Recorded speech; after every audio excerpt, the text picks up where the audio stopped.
My friends, today I want to address a question that has drawn attention in recent times.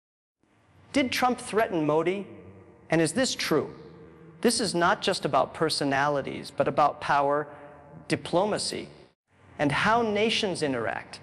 When powerful voices try to bend you, the first instinct is often to retreat, to make yourself smaller, to yield in the hope that the storm will pass.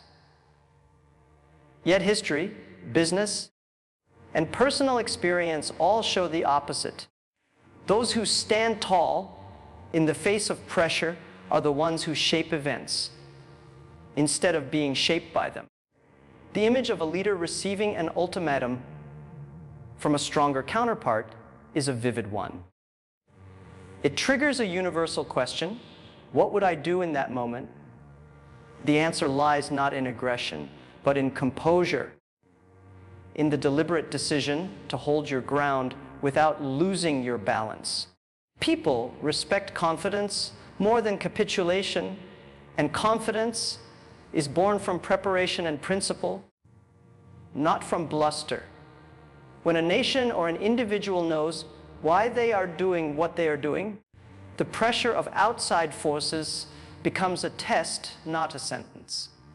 Think of how this applies in everyday life. You are working on a project, building a company, protecting an idea you believe in. Suddenly, a larger competitor, a senior partner, or a powerful critic tells you to abandon your plan, change your terms, or compromise your values. At that moment, standing tall does not mean refusing dialogue or closing your ears. It means listening without panic, weighing options without self-doubt, and responding with dignity. That posture, both physical and mental, sends a message as clear as any speech. I know my worth, I know my principles, and I will not be bullied into betraying them. It is a skill that can be learned, rehearsed, and applied repeatedly. And every time you practice it, you reinforce your inner spine. This is also why preparation is such a powerful shield.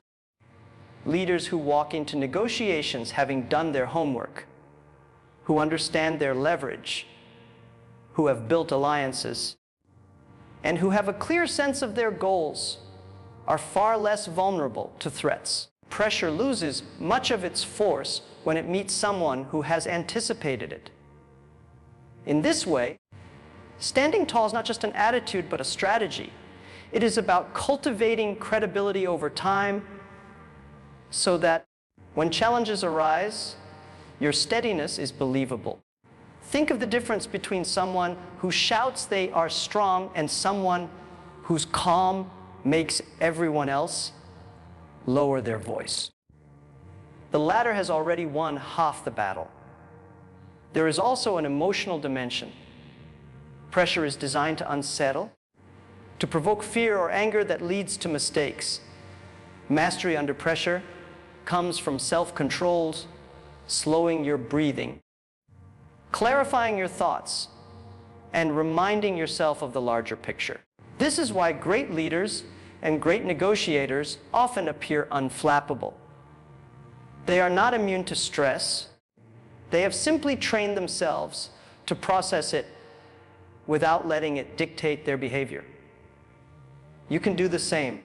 Each time you face a difficult client, a tough exam, a confrontational colleague, you are practicing the art of standing tall.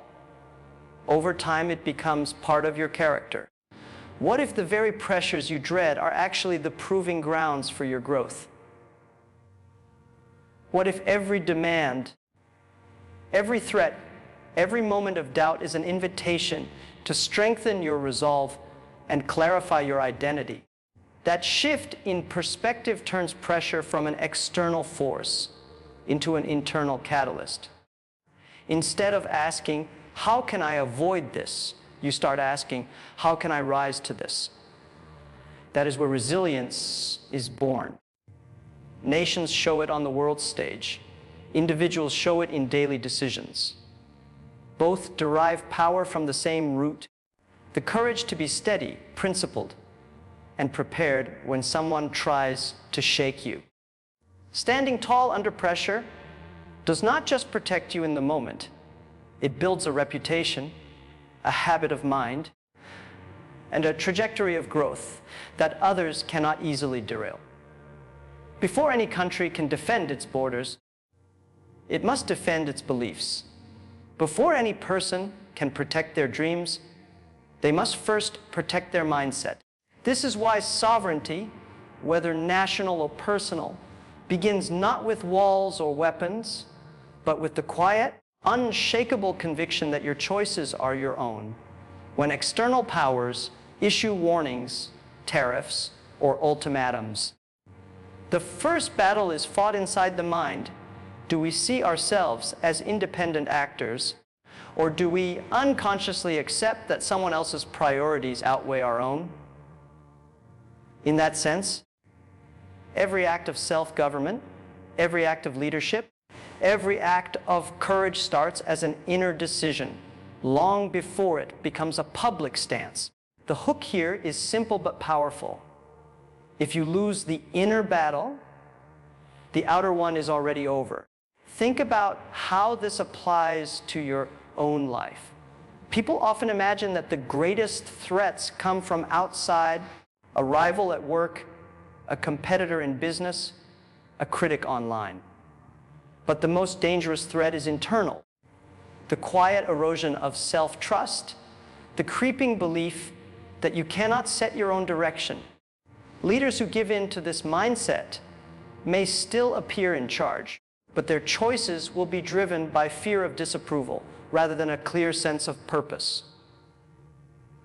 By contrast, those who cultivate an inner sense of sovereignty become harder to manipulate, because no amount of external noise can drown out their internal compass.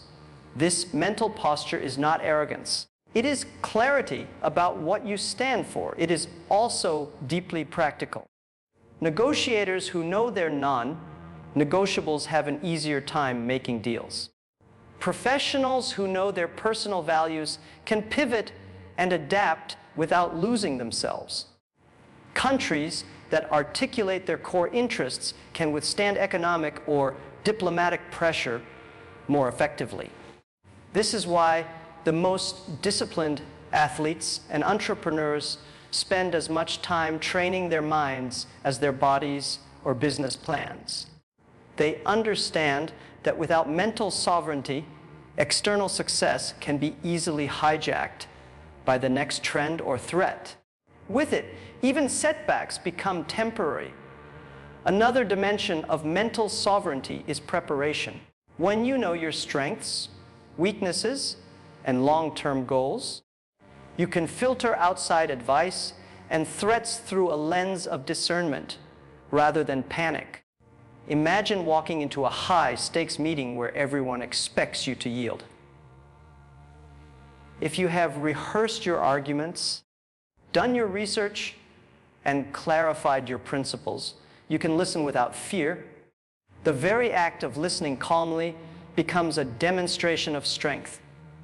This is how leaders, from heads of state to startup founders, quietly communicate. I am open to discussion, but I am not for sale. What if sovereignty of the mind is contagious? When one person in a room embodies calm conviction, others begin to steady themselves. When a leader resists intimidation, the team feels bolder. When a nation projects confidence in its choices, its citizens begin to think differently about their own agency. This ripple effect is why mental sovereignty is not only personal, but cultural. It shapes how communities react to pressure, how institutions handle crisis, how families raise children to think for themselves. It is easy to underestimate how much influence this invisible quality has over visible outcomes. Two people may face the same external threat. One collapses under the weight of it. The other grows stronger. The difference is rarely resources alone. It is the narrative they tell themselves about who they are and what they deserve. In a world full of shifting alliances, rapid news cycles, and louder demands, the discipline of protecting your inner sovereignty is both a shield and a compass. It allows you to meet power with principle, noise with clarity, and threats with measured resolve, turning what could have been coercion into an opportunity to affirm your own direction. Power is rarely absolute. The image of one giant player holding all the cards and a smaller one trembling on the other side of the table is compelling, but often incomplete. In reality, even seemingly weaker parties possess forms of leverage they may not immediately recognize. In diplomacy, in business, and in personal negotiations, leverage is a two-way street. It is not just about size or force, but about preparation, positioning, timing, and creativity. When a government or an individual understands this, the entire dynamic of pressure shifts there. Instead of seeing themselves as a passive recipient of demands, they start to identify the levers they can pull, the assets they can highlight, and the relationships they can activate. This mindset alone changes the tone of any confrontation. The hook here is subtle, but profound. The moment you realize you have options, you stop behaving like a captive and start acting like a strategist. Consider how this plays out in everyday life. A small supplier negotiating with a multinational might feel powerless until it remembers that it controls a critical niche component. A young professional might think they have no bargaining power with a large employer until they realize their unique skill set is hard to replace.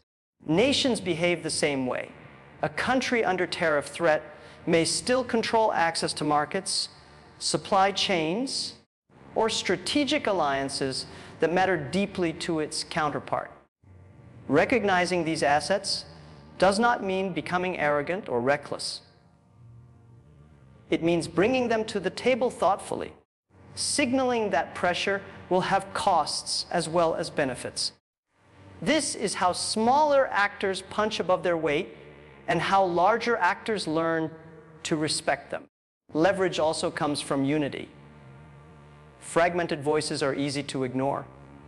Coordinated voices command attention. When a leader or a team rallies its stakeholders, aligns its messaging, and presents a coherent stance, even an initially weak position becomes more formidable. This is why preparation is so critical. You cannot find your leverage in the heat of battle if you have not mapped it out beforehand. Successful negotiators and successful governments identify their must-haves and their nice-to-haves well before the first threat is issued. They also study the other side's vulnerabilities, needs, and incentives. Often the most effective leverage is not a blunt counter, threat, but a quiet reminder of mutual dependence. There is another layer to this principle that can be especially empowering. Leverage can be created, not just discovered, by investing in unique skills, developing intellectual property, building alliances, diversifying suppliers, or cultivating public goodwill. An individual or a nation manufactures bargaining chips that did not previously exist. This proactive approach turns future confrontations into opportunities to deploy carefully prepared assets. Think of an athlete training in the off, seasoned so that when the high-pressure game arrives, their edge is already built in. In the same way, leaders who invest in their own leverage before a crisis are not easily cornered during one. Leverage is not only about resisting pressure, it is also about shaping outcomes. Once you understand that you have influence, you can use it not merely to block threats, but to advance your own vision. This reframes the entire experience of negotiation from fear to purpose. Instead of reacting to someone else's moves, you begin to set the agenda, to define the terms, to offer creative solutions that align incentives on both sides. This is what turns a confrontation into a deal, a standoff into a partnership. It is a lesson that leaders at every level can internalize. By seeing leverage as a two-way street, you step out of the role of the pressured and into the role of the player. A shift that can transform not just a single encounter, but the trajectory of your leadership. Uncertainty is one of the oldest weapons in human interaction. When people, companies or governments want to gain an advantage, they often do not issue a clear demand, but instead send mixed signals, partial messages, or veiled warnings. Ambiguity leaves the other side guessing, hesitant, and often paralyzed. Yet the moment clarity enters the room, the power of that tactic collapses. Clarity beats ambiguity because it transforms confusion into information, fear into focus, and speculation into strategy. In every arena, negotiation, leadership, personal growth, the individual or nation that defines its position openly and consistently takes control of the narrative. This is the quiet hook hidden inside every great leader's style. Their words are not only heard but understood, and because of that, they set the tempo of the interaction rather than reacting to it. Consider how this dynamic plays out at a global level. A leader who responds to ambiguous threats with equally ambiguous statements only amplifies the fog. Markets become jittery. Allies grow uncertain. Adversaries push harder. But when a leader draws a bright line, this is what we stand for. This is what we will not do. This is what we will defend. The atmosphere changes instantly. Even opponents begin to calculate differently because clarity reduces the room for miscalculation. This is not simply about being blunt or inflexible. It is about disciplined communication and disciplined policy. Clarity says we have thought through our position and we are confident enough to express it plainly. That confidence is persuasive in ways that raw force rarely is. This same principle operates at the personal scale. When you tell a team, a client, or a partner exactly what you can and cannot deliver, you reduce their anxiety and build trust. When you give vague answers, you create space for rumors and doubts to fill the void. People do not like guessing games. They like to know where they stand.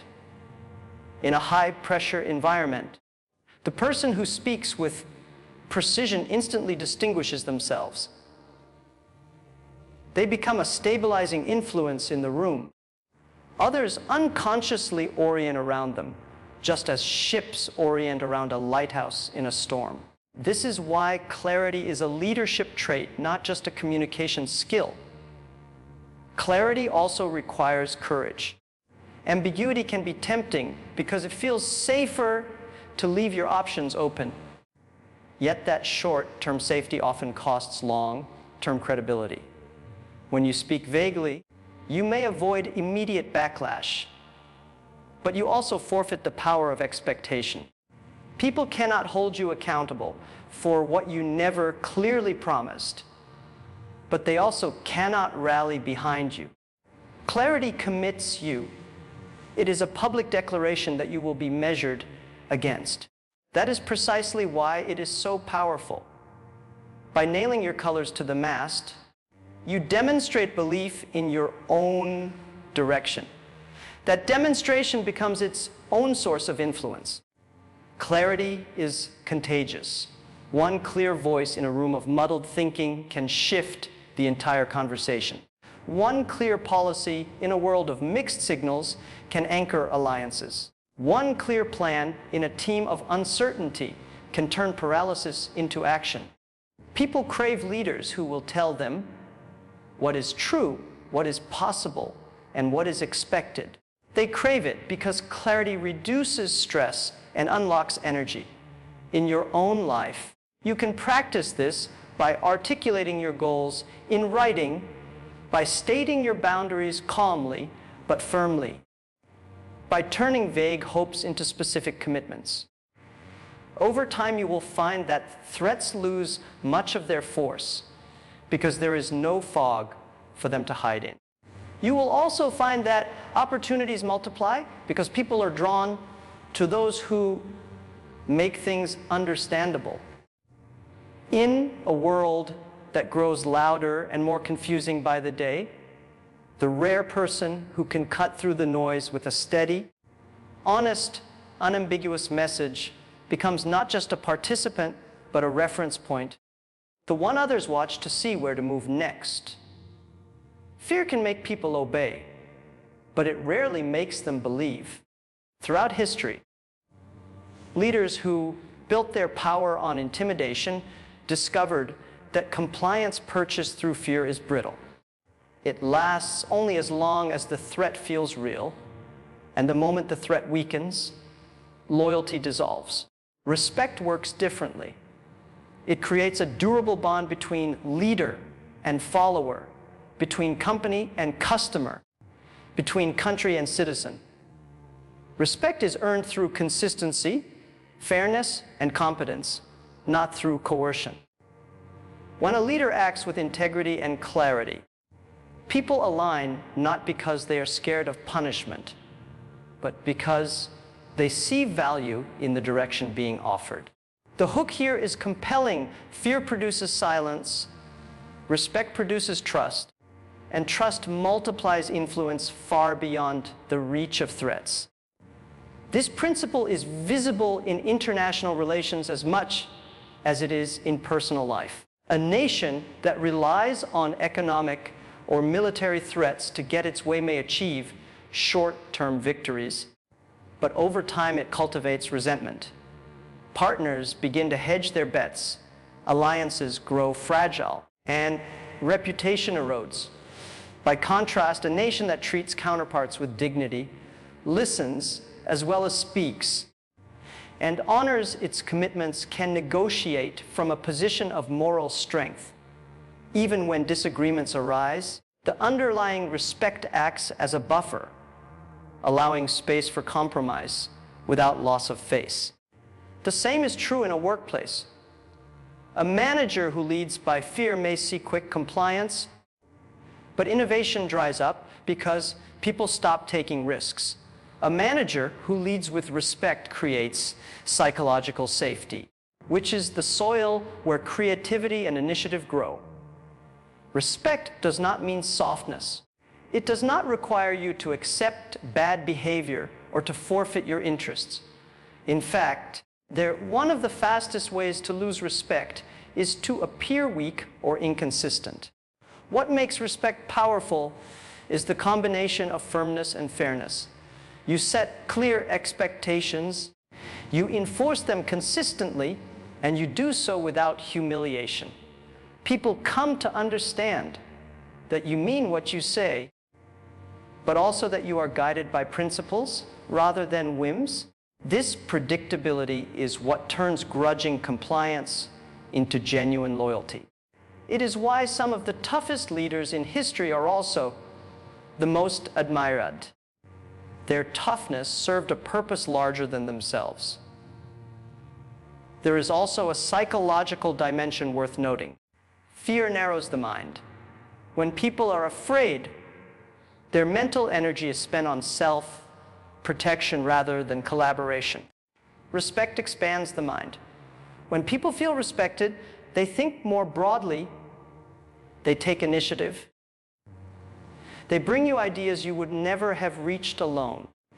This is why cultures built on mutual respect outperform those built on intimidation.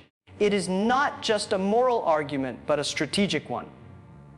If you want sustainable influence, you must cultivate an environment where others choose to contribute their best rather than withholding it out of caution. Every small act of fairness, every moment of listening, Every instance of keeping a promise becomes part of a bank account of credibility. When a crisis comes and you need others to follow you through uncertainty, that bank account pays dividends. They follow because they have seen you stand by them before, because they believe you will not betray their trust. Fear, by contrast, depletes its own capital. It gets results today at the cost of tomorrow's goodwill. In your own sphere, whether you're leading a team, building a business, or navigating a family dynamic, the choice between fear and respect presents itself daily. You can demand compliance, or you can inspire commitment. The first may seem faster, but the second builds something enduring. The moment you start thinking of influence not as something to force, but as something to earn, you step into a different category of leadership. Others notice it. They may not articulate it immediately, but they feel it. And over time, their loyalty, effort, and creativity will reflect it. Moments of calm rarely reveal the depth of a leader. It is in the turbulence, the unexpected crisis, the public test, that the true contours of leadership are exposed. Every challenge, no matter how inconvenient or intimidating, acts like a mirror held up to character. Under pressure, speeches matter less than actions, titles matter less than resolve, and excuses disappear in the face of reality. This is why challenges are not merely obstacles to be endured. They are the very arenas in which leadership is forged. The hook is undeniable.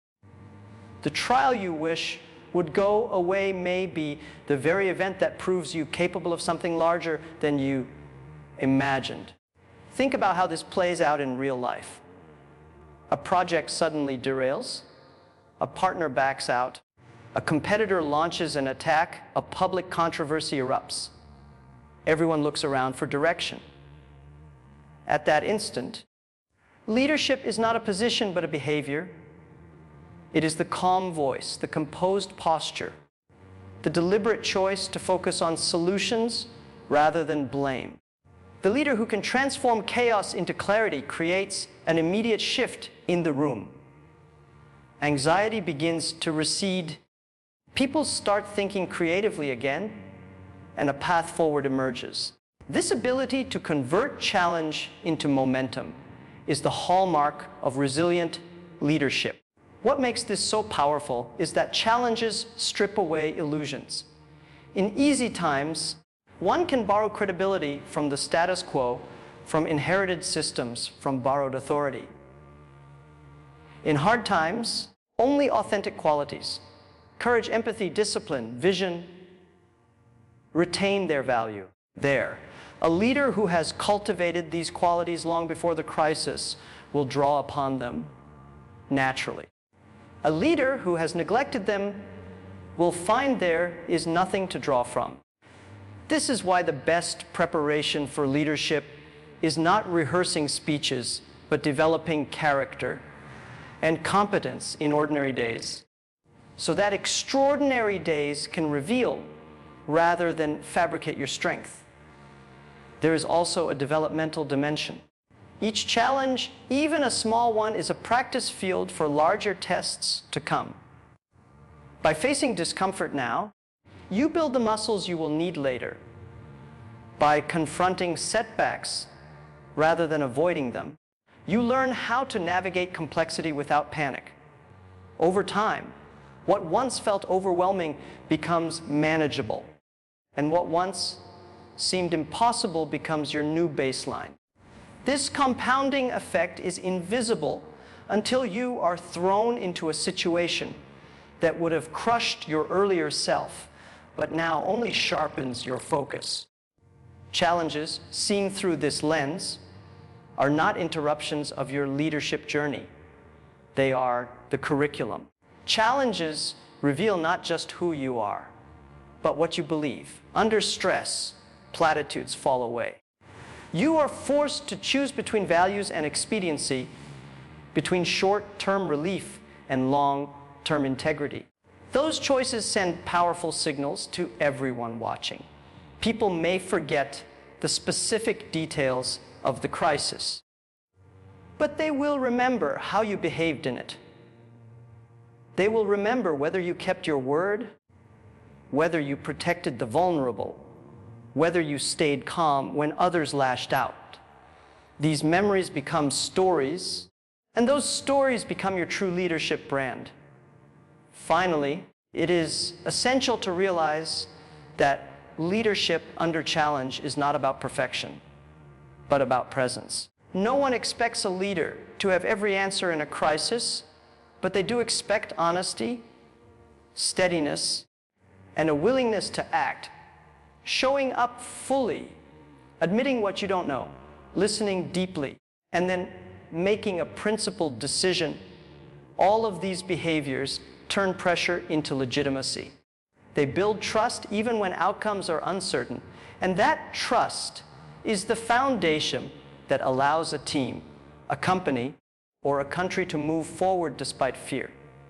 In this way, every challenge is not just a test of leadership, but also a chance to deepen the bond between leader and follower, between vision and reality, between aspiration and action.